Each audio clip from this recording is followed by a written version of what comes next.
Good morning. I'm Stephanie Whalen, a member of your Board of Trustees, and the pronouns I use for myself are she and hers. I'm also the chair of the ROC 19 Task Force, a role that hopefully will no longer be needed very soon. I'm happy to be here this morning, and I hope this service will be a source of inspiration and happiness for you too. I would like to draw your attention to some of the announcements found in your latest e-news sent out this last Thursday. The board voted that we remain virtual until at least February 27th. However, as you may have noticed, the recent COVID numbers have come down significantly. Our ROC Task Force will meet this week and draw up recommendations to present at the board meeting this week, Thursday. The board will then vote whether to resume in-person services as soon as March 6th, if they so vote to do that. Stay tuned. Many thanks to all who participated in our recent ministerial transitions listening sessions. The summary of recommendations from these sessions will be presented during this week's Board of Trustees meeting with a report to follow for the congregation. The UUA is reviewing their bylaws to be sure they match our collective values and commitments, and you are invited to share your thoughts. In the e-news article titled UU Principles Are Changing, there is a survey you can take and a February 24th Zoom meeting that you can participate in called Conversation on Inspiration. Be part of the change. As a new approach to our traditional pledge drive, next Sunday we offer Together for Joy, Generosity as a Spiritual Practice.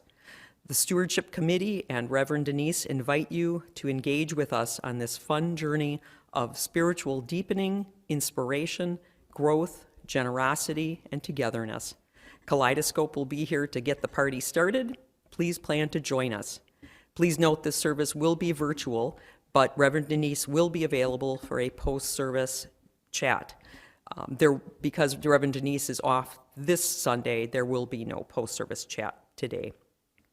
If you are a visitor here and want more information about UU Church West, or if you have just a question, please send us an email. We welcome your inquiries and your desire to learn more about what folks are seeking from a spiritual community. Please email us at visitor@uucw.org. We would love to connect with you.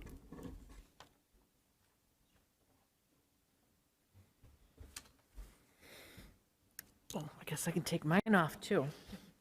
Thank you, Stephanie.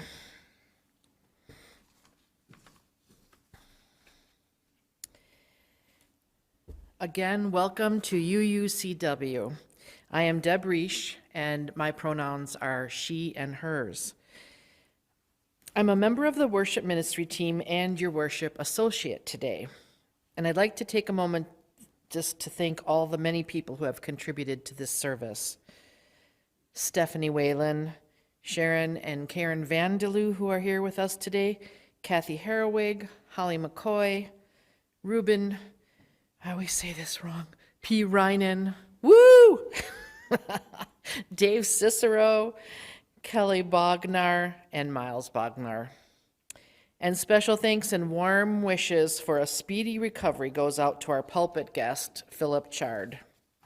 He was going to be here today with us, but had a medical procedure last week that required a change in plans, so he has generously prepared a video for us in his absence. And I hope you are resting comfortably at home, Phillip. For those of you who do not know him, here's a little background on our dear friend and frequent pulpit guest, Phillip Chard. After 32 years as president and CEO, Phillip recently retired from Empathia Incorporated. I think that's a little better. Nope. A behavioral services firm providing health, safety, and productivity solutions for over 400 organizations across North America.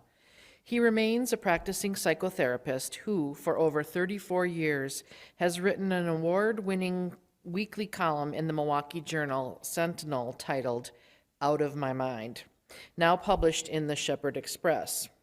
Phillip is an author of The Healing Earth, which won the Midwest Publishers Award and Nature's Ways. His next book, absolutely out of my mind, is a compendium of his newspaper columns, due out later this year. Previously, he was a director of behavioral science education at Michigan State University's College of Human Medicine, where he was an associate professor and received the Outstanding Faculty Award. We are so grateful and fortunate to have Phillip Chard as our pulpit guest today and to hear his thoughts on happiness. Finally, as we continue working together to build and support beloved community, we want to welcome and thank everyone who is watching for being with us today, and everyone who is here as well. Whoever you are, from wherever you come, you are welcome here. Whomever you love, however you define family, you are welcome. The identities you hold, how you want to be called, and the pronouns you choose are respected and welcome here. Whatever the color of your skin, the language your grandparents spoke, the cultures that move your being, the abilities and disabilities you hold, we welcome you. Whatever you believe, whatever your theology, prayer, or sacrament, even if none at all, we welcome you.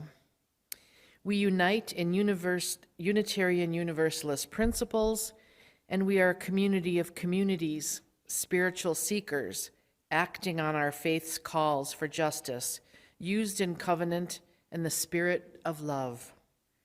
We welcome all of you, and we welcome all of you with joy and happiness.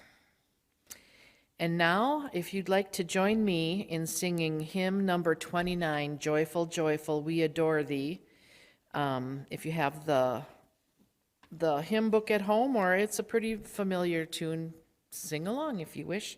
The people at home, that is.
Joyful music lifts us onward in the triumph song of life.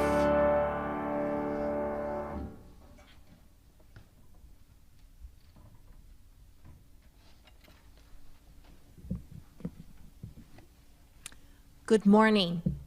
I am Sharon Vandaloo. My pronouns are she and hers, and it's such a pleasure to be back in Wisconsin and back at UUCW. And I am Sharon Vandaloo. Please kindle your chalice at home and read along. We call this light before us in the hope that we may always remain a strong community, working together to make the world a better place. When we are grieving or sad, when we are challenged, when we need help, when the flame guides us out of the darkness. When we are cheerful, when we celebrate, when we accomplish a great task, when we return to a place that makes us happy. The chalice reminds us to share our happiness with others.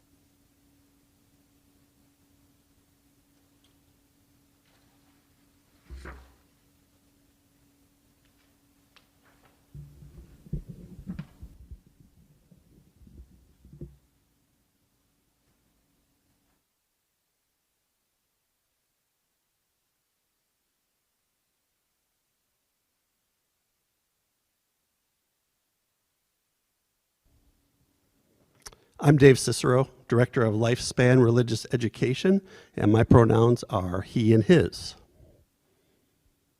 So when I heard that Phillip Chard would be speaking with us today about happiness, my mind immediately went to a book I have at home, The Art of Happiness by the Dalai Lama. I imagine that Phillip will be echoing some of the messages here, one of which is that happiness is a choice. And to be happy, we must confront all that life presents to us. But then I also remembered another book I have in my library at home. It was given to me by a very good friend. It's called Most of All, They Taught Me Happiness. When I chaperoned a service trip for youth with this friend of mine, I actually met the author. His name is Robert Mueller. And he survived and resisted the Nazi occupation during World War II. He became a pretty high up leader in the United Nations. And then when he retired, his retirement activity was to found a university and become its chancellor, which is the University for Peace in Costa Rica. His life story is really quite amazing, and he recounts memorable parts of it here. One chapter begins with a little introductory line. Oh, by the way, this chapter is called Grethel and My First Cherry Tree. So before going into the story, he says, there is incomparable happiness in the love for nature and for animals. We must give this joy to all children. So this story is really about a time of both joy and sorrow that he remembers in his life. It begins, two of the earliest moments in my life concern a black hen and a cherry tree. The hen's name was Grethel. He goes on to speak of a situation that he lived in. His father was a hat maker, and they shared a house with another family. He said the house had a garden, the end of which stood a chicken coop. I do not know how she managed to understand her name and to respond to it, but the truth is that when I called her, she flew from the end of the garden straight into my arms. Never heard of trained chickens before, so that really tickled me. Eventually, though, his father had a business opportunity in another town, and they had to move. Continues the story. I was allowed to take her there myself. He had to give up the hen. He was very sad about this, but they did find another farm to relocate Grethel. And Robert says, I was allowed to take her there myself. I've never forgotten those sad moments. I wore a hooded raincoat with black and white dots, under which I kept Grethel tightly in my arms, protecting her from the rain and giving her all my warmth and love. I was crying silently, kissing her little head and beak and talking softly to her all the way. My heart was bursting with pain. I was the unhappiest little boy on planet Earth. And I thought I would not survive my sorrow. But that was just the first experience of a permanent separation in life. Fortunately, his father was very empathetic, had great compassion, understood that Robert was very sad about this move, and eventually took him to a nursery and showed him a cherry tree and said, "Robert, this cherry tree is yours. I actually bought the entire crop. It was at an orchard. You can come here as often as you like and pick the fruits." And Robert says, "I never forgot the joy that that tree gave us."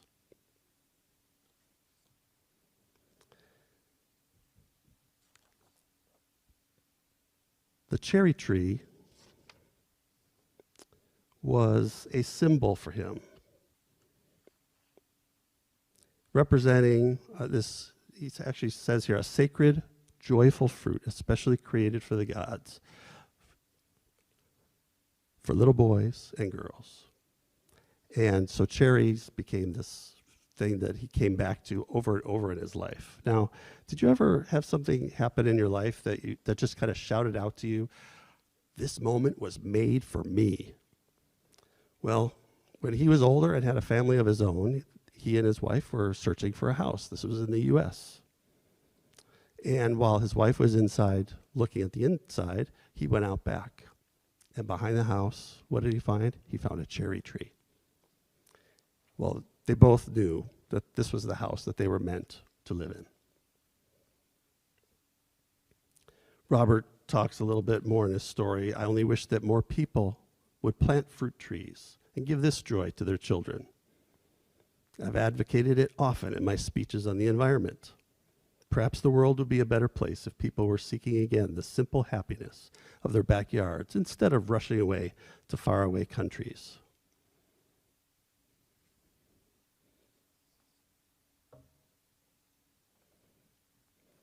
Now, I'm afraid that bitter sadness and great joy are both part of life. So what sorrows have you been able to overcome and learn from? Last week, my story, Mishmash Heart, recognized the importance of embracing embracing those sad moments in life. They can really bring great meaning and beauty, actually. Now, on the flip side, people experiencing wonderful things all the time can come to take them for granted. This can lead to general sadness, which doesn't seem logical, but it happens. So making time to appreciate those good things in life, or even just imagining how much worse they could be, can help us really savor life. I love that word, savor. It means to taste fully and enjoy completely. So the other question I have to leave you with is, what great joy has stayed with you long after the goodness you tasted at that moment wore off? Remembering both the happy and the sad moments in life might just be the key. We'll hear what Phillip has to say about this. To being able to say with confidence and without shame, "I'm a happy person."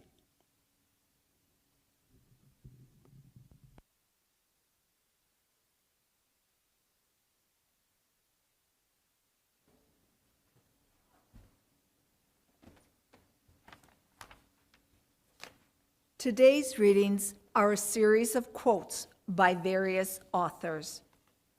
When I was 5 years old, my mother always told me that happiness was the key to life. When I went to school, they asked me what I wanted to be when I grew up. I wrote down happy.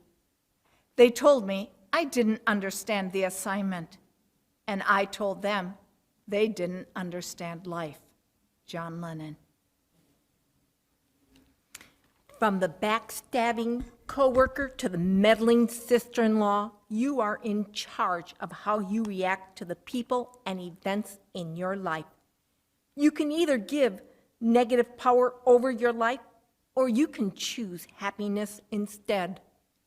Take control and choose to focus on what is important in your life. Those who cannot live fully often become destroyers of life. Ananias Nin. Happiness is not a string of miscellaneous adventures or experiences, but an attitude. We either make ourselves miserable or we make ourselves happy and strong. The amount of work is the same. Francesca Reigler. I believe compassion to be one of the few things we can practice that will bring immediate and long-term happiness to our lives. I'm not talking about the short-term gratification of pleasures like sex, drugs, or gambling, though I'm not knocking them. But sometimes that will bring true and lasting, but something that will bring true and lasting happiness, the kind that sticks. The Dalai Lama, 14. For crying out loud, stop comparing and start living, and you'll be happier with your life, I guarantee. This is crucial. The most difficult thing in the world is to be who you are not. Pretending and trying to be someone else is the official pastime of the human race. And the easiest thing in the world is to be yourself. Be happy. Live. There must be a reason why God made you tall or short or fat or thin or bumpy all over. Love who you are. Bo Sanchez.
Greetings, everyone. Thanks for joining us today.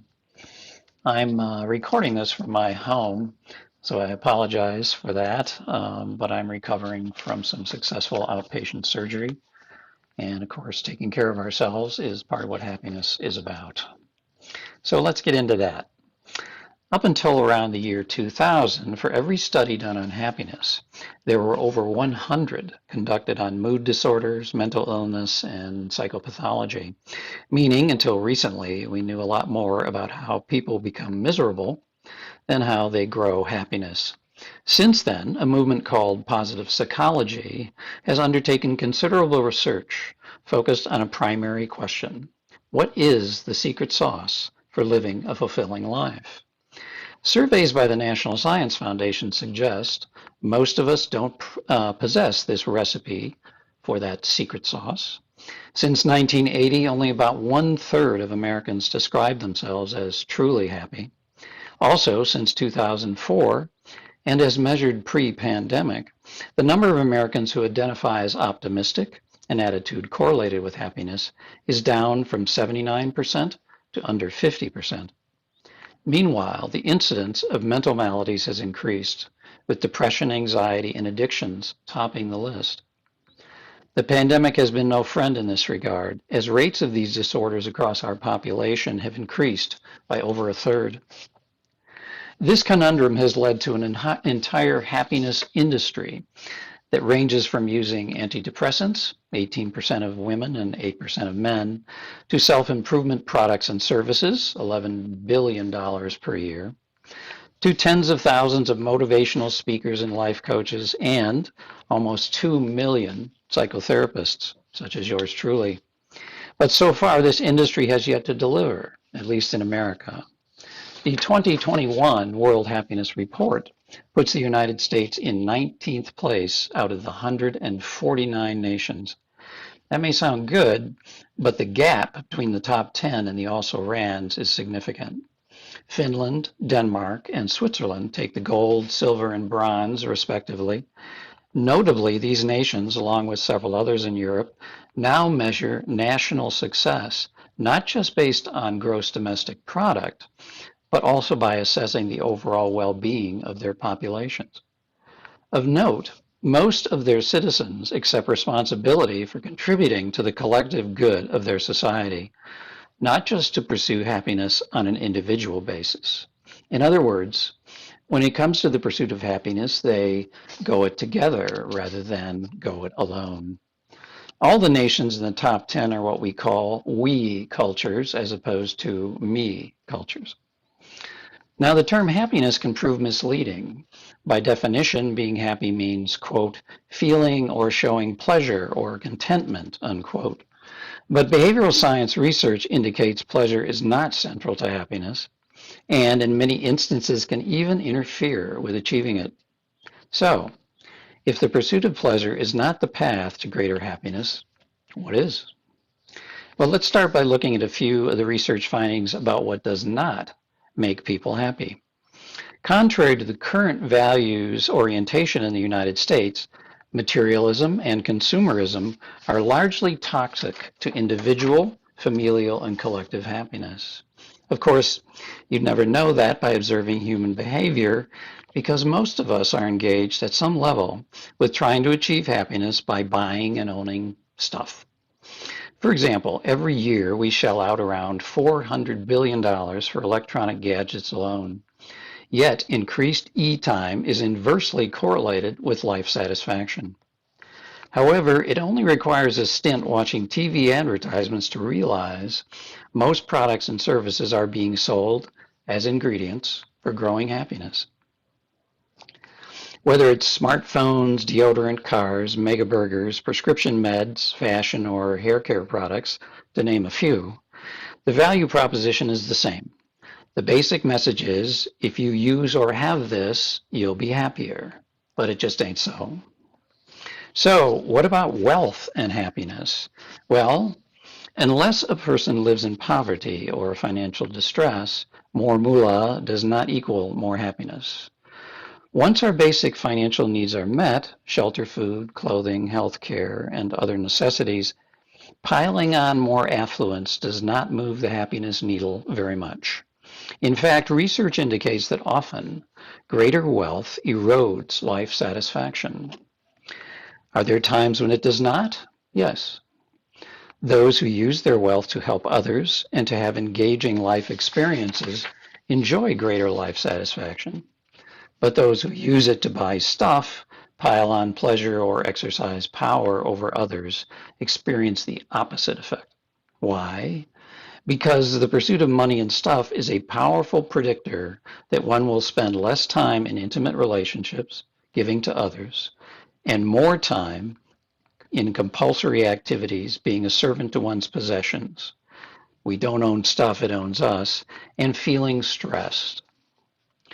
People often confuse pleasure with happiness, as I noted, and our consumer-based economy depends on this confusion and overall enthusiastically promotes it. It attempts to convince us that if we acquire certain objects, attain particular lifestyles, indulge certain pleasures, and conform to specific benchmarks measuring financial success, all of which are related to what many commercial interests wish to sell us, we will be happier. What research shows is that while these goodies may bring us temporary pleasure, this does not translate into sustained life satisfaction. As G.K. Chesterton said, quote, "There are two ways to get enough. One is to continue to accumulate more and more, and another is to desire less." The reason why pleasure and happiness are not highly correlated is because of something called the hedonic treadmill. Simply stated, our brains rapidly habituate to repeated exposure to pleasurable stimuli and experiences, with a few exceptions. Whatever the focus, food, drugs, sex, gambling, once the brain has sufficient exposure to the pleasurable stimulus of the moment, it quickly morphs away from wow to been there, done that. The result is that one must either continually ramp up the intensity of pleasurable experiences, more food, drugs, sex, gambling, etc., or one must repeatedly find new and different pleasures that stimulate the brain. Either strategy may prolong pleasure for a time, but will not lead to sustained happiness. Now, there are a few exceptions to the pleasure doesn't bring happiness rule, including things like music, reading, nature interaction, and similar low amplitude sources of pleasure. Exposure to these kinds of stimuli does rather contribute to greater life satisfaction. Now, this habituation process has a bright side. It allows us to quickly adjust to new life circumstances, including unhappy ones. So when our lives take a turn for the worse, such as developing a chronic illness or experiencing divorce, within about a year, most of us will adapt to our new normal and rebound from its negative impacts on our mood and behavior. Inversely, the same holds true for seemingly positive developments in our lives, such as winning the lottery or a promotion, a new romance, and so on. Again, after about a year, whatever bump we gained in life satisfaction levels out. This idea has led to what's called the set point theory of happiness. This theory, and it is just a theory, holds that each of us has a genetically determined set point or baseline that keeps our level of life satisfaction from deviating much higher or lower, not unlike the so-called set point associated with metabolism and weight. This internal governor, if you will, supposedly mediates the impact of both positive and negative events on our overall life satisfaction. So within about a year, a person who becomes disabled often rebounds toward the happiness set point they occupied before disability set in. Inversely, a person who wins the lottery will do the same. Some folks take solace in this theory, assuming that if their degree of happiness is genetically set, why strive to become happier? This could be subsumed under the popular heading of "it is what it is," but not so fast. We now know that when it comes to life satisfaction, genes are further from destiny than we originally assumed. This is because of something called epigenetics. Basically, life experiences strongly influence Which genes associated with mental and emotional states get expressed or repressed, and to what degree. So, let's say you have genetic markers that make you more susceptible to depression and therefore at greater risk of being unhappy. Through frequent exposure to certain life experiences, such as exercise, an anti-inflammatory diet, positive social interactions, nature immersion, gratitude work, meditation, etc., you can damp down the expression of your so-called depression genes, thereby increasing your life satisfaction. So while the set point theory of happiness appears to have some validity, not as much as we presumed. For example, a study of over 150,000 adults who were followed for over 25 years showed their degree of life satisfaction shifted above or below their happiness set point by about 35% on average. In terms of how we measure life satisfaction, that's a wide range. Consider your current level of happiness. Increasing or decreasing that level by over a third is not chump change. But the ability to move your happiness bar by, say, 50% or more is no easy task. So there may be a given set point for happiness, but through the choices we make, we can alter it to a considerable degree. In another unexpected finding, when it comes to increasing our happiness, choices are good, right? Well, yes and no. The yes is that we can increase our life satisfaction by making certain choices, which I'll specify shortly. The no is that most of us are bad at figuring out what those choices should be.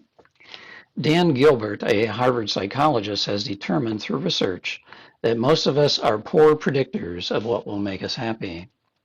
For example, someone might imagine that a new 70-inch high-end TV, salary increase, remodeled kitchen, or romantic interest will deliver greater life satisfaction. And almost always, that person will be wrong, at least over the long term. If I may interject a cynical anecdote, when I attended my nephew's wedding a while back, everyone was awash in good vibes and busy predicting how the newlyweds were going to make each other happy for many years to come and create a wonderful life together. Statistics on divorce and its lesser cousin, marital dysfunction, indicate that most often these predictions will either not come to pass or prove to be far overblown.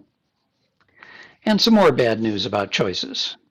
Research shows having more choices and achieving happiness are not highly correlated. When given too many options, many of us develop paralysis by analysis, which means we have greater difficulty making a decision.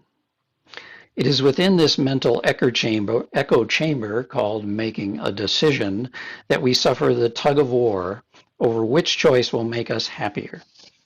Sadly, the research says the more options we have, the more we suffer. So in combination, we are bad at predicting those choices that lead to greater life satisfaction. And the more choices we have in this regard, the harder it is to make the one that's right for us. This pushes against a cultural value in America that says we should aggressively pursue happiness and that the ticket in this regard is to have as many choices and opportunities as possible. However, the research indicates this is a flawed assumption. It appears people are happier when they employ their emotional resilience to accept and make the best of a fixed or limited set of circumstances or conditions, rather than when relentlessly pursuing the next best thing, situation, or toy. Finally, there's a popular urban myth to the effect that intelligence and happiness are mutually exclusive. As Jonathan Safran Foer said, quote, "I've thought myself out of happiness 1,000,000 times, but never once into it." Ernest Hemingway echoed this sentiment when he stated, quote, "Happiness in intelligent people is the rarest thing I know." This myth, like many, has an element of truth.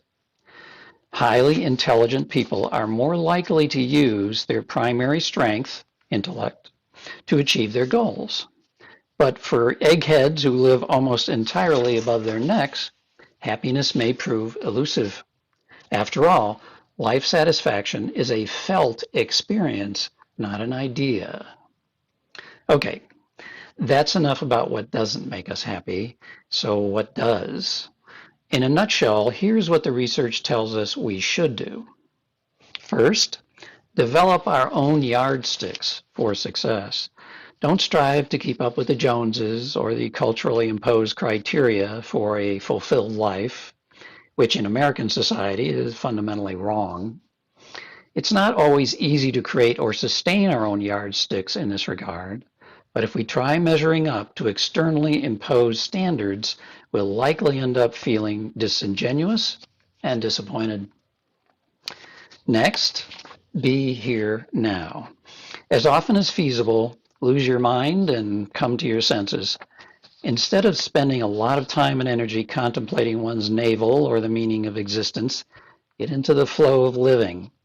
As the late great anthropologist Joseph Campbell stated, quote, "I don't think people are seeking the meaning of life. I think they are seeking the experience of being fully alive," which is what happiness tends to be. Next, live healthy. Happiness is not directly correlated with being physically healthy, but it is strongly associated with the feeling of being healthy, the subjective sense that one is as well as one can be. Nevertheless, people who are truly healthy are more likely, to feel greater well-being. And the formula here is simple to say: exercise, good nutrition, adequate sleep, less stress, but not always simple to implement and maintain. Next, clear the mind. Increasingly, research indicates that a cluttered mind is an unhappy one. Information overload, multi-distracting, and hurry sickness are the norm today, and these are primary sources of mental clutter. The best ways to clear one's mind are meditation, nature interaction, creative pursuits, and positive sensory immersion, approaches that are within reach for most of us. Next, seek emotional intimacy. Surrounding ourselves with loving family, notice I said loving, and good friends satisfies the essential human need to belong. By the way, research indicates that a fulfilling marriage without children is a better predictor of happiness than a fulfilling marriage with children. This may surprise some of you, but not others. Overall, it is the quality of relationships rather than the specific type that supports emotional well-being. As late great comedian George Burns quipped, happiness is having a large, loving, caring, close-knit family in another city. Next, practice gratitude. Those who count their blessings often and who express their gratitude to others are happier people. For example, gratitude journaling is proven to elevate life satisfaction and to do so in a very durable way. This is best done every few days rather than daily, and involves writing down what one is grateful for about life in general, as well as recent experiences that one counts as blessings. Next, give to others. The act of giving to others, whether of one's time, energy, presence, or wealth, is highly correlated with happiness. Giving creates a positive feedback loop wherein the giver also experiences a sense of having received. When we give to others, we also give to our own emotional well-being. Next, live with purpose. Devoting time and energy to something personally meaningful and greater than oneself is part of the happiness recipe. A purpose-driven life that is not largely self-serving is often a happy one, even when difficult external circumstances occur. This also links with a sense of agency, the belief that one can make a difference in the world, no matter how limited the scope of one's positive impact. People with agency are the opposite of those who believe they are controlled by external forces, which is the victim mindset. As Hugh Downs reminded us, quote, "A happy person is not someone in a certain set of circumstances, but rather someone with a certain set of attitudes. And lastly, forgive. The research is clear here. Forgiving those we feel have wronged us has a powerful impact on life satisfaction. This is a spiritual capacity that allows us to move on in life rather than getting stuck in the muck of resentment and bitterness, which are toxic to happiness and to health, both mental and physical. Without forgiving, we can accumulate emotional baggage and, eventually, its spiritual weight becomes too great, stopping us from moving ahead in life. The Latin word for baggage is impedimenta. Is happiness a choice? For the most part, it appears to be. As Abraham Lincoln noted, people are just as happy as they make up their minds to be. Granted, if there is a happiness set point, then the choice to be happy is easier for some than others. Still, there clearly are things we can do to increase our sense of life satisfaction, regardless of whatever genetic hand fate deals us. However, paradoxically, there is some evidence that those who try too hard to be happy undermine their own efforts. As the adage goes, quote, the easiest way to make something difficult is to try too hard. In our pursuit of happiness, it's good to be gentle with ourselves and measured in our efforts. There's one other element critical to greater life satisfaction, living one's own life. There has been research on people close to death in which they were asked to reveal their greatest regret in life. This is not a particularly nice question to ask those souls with many regrets, particularly at the end of their lives, but it is one that helps the rest of us avoid a similar fate. In this study, among those most regretful, their number one lament was that they had lived someone else's life. Put another way, we all die, but not all of us truly live. The best chance one has to enjoy a happy and fulfilling existence is to find, understand, and then live in a manner that is true to oneself, one's values, and sense of purpose. Don't live someone else's life. If it's not yours, it won't be a happy one. Thank you for being here today, and I apologize for my voice, and I wish you all happiness and good health. Take care.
Split the Plate is a program of outreach and generosity.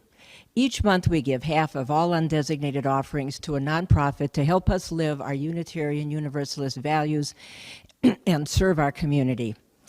Our Split the Plate partner for February is Literacy Services of Wisconsin.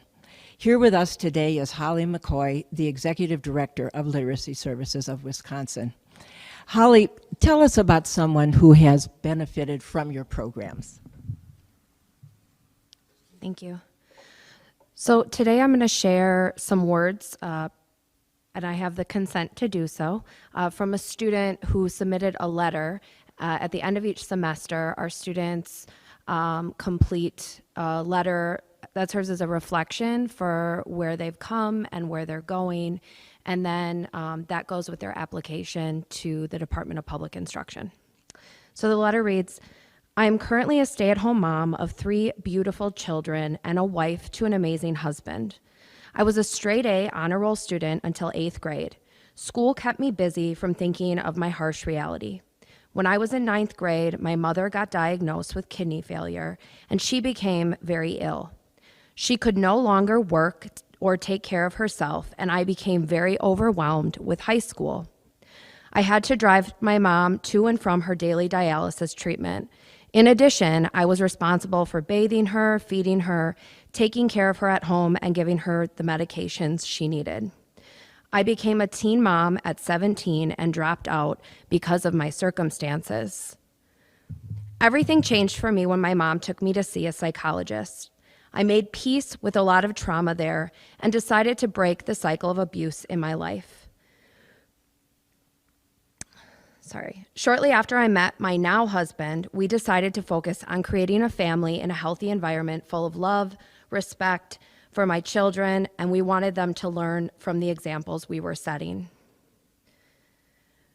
When I first started the HSED program, I was super nervous because I had been out of school for so long.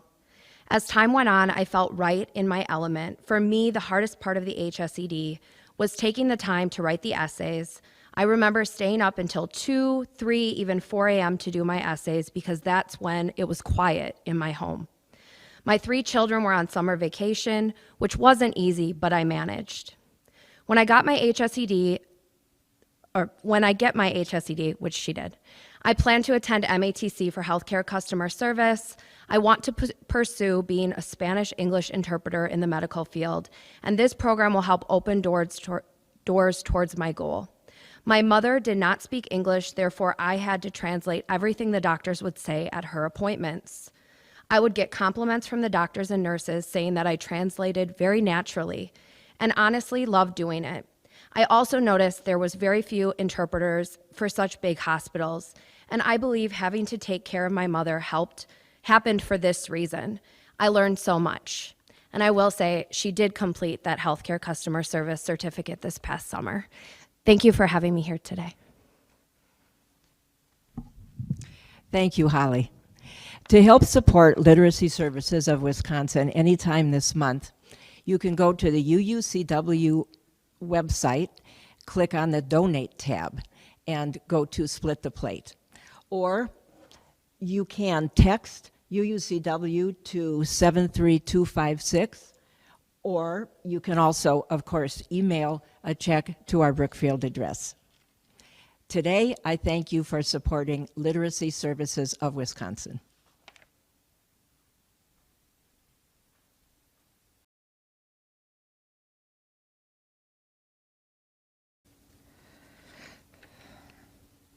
Hello, everyone. In closing, I would like to leave you with this Cherokee prayer blessing, author unknown. May the warm winds of heaven blow softly upon your house.